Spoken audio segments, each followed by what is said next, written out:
Hey everybody, this is John Costigan. In this segment, I know it's probably going to be a unique name, but it's called Hope.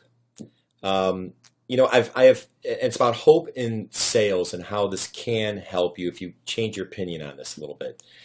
I've done a couple takes on this because I want to make sure it was really clear. And when I was watching it back, I referenced my 5-set CD called What to Say and How to Say it. And as I'm watching the tape, when I get done, I'm like, oh yeah, it's right there. I'm like, oh yeah, it's on the wall back there, and I completely forgot it was. But with this really young guy, like 15 years ago, was really young.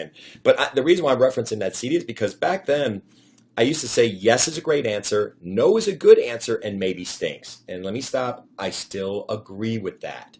Okay, but the one thing I want to say is this: time does kill all deals. Okay, I agree with that. But do me a favor. Don't kill yourself on the deal.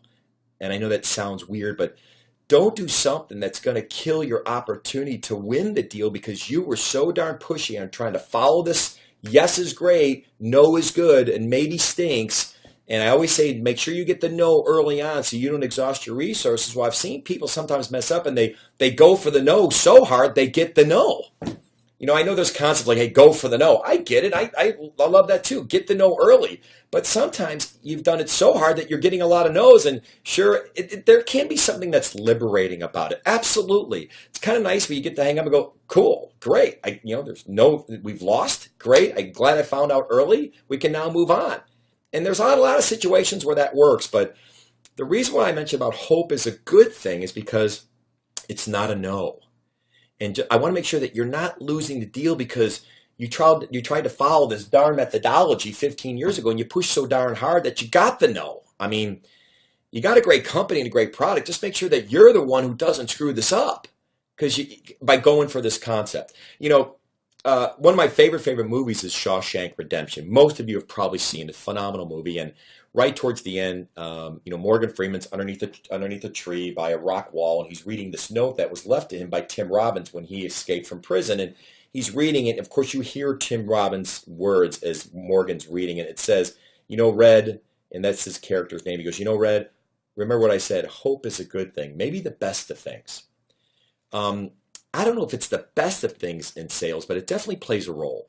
Don't lose your opportunity because you're trying to push so hard to get the no that you might have gotten a yes a little bit farther down the road, but you were impatient. Okay?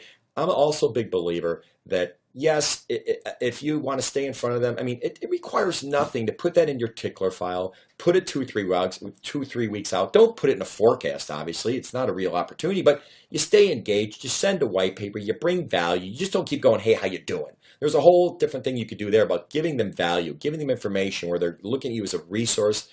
That's what you want. But that takes nothing. It's a quick email every 3 weeks or so. Stay in front of them. I'll stay Hope Alley there just to do that. So I would stay with Hope on that. Okay, but when they say, why don't you fly out?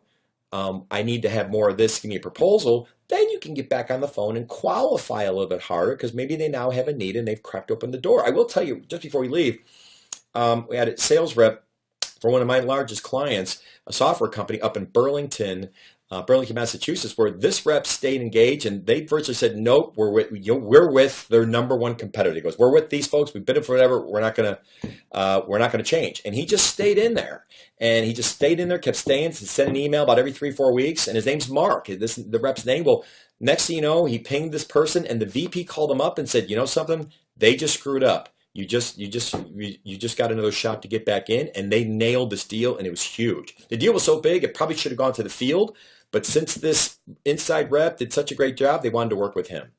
So hope it's not great, but it's not as bad as I probably made it sound out way back, the way I made it sound way back then. So hope is a good thing. Good selling, everybody.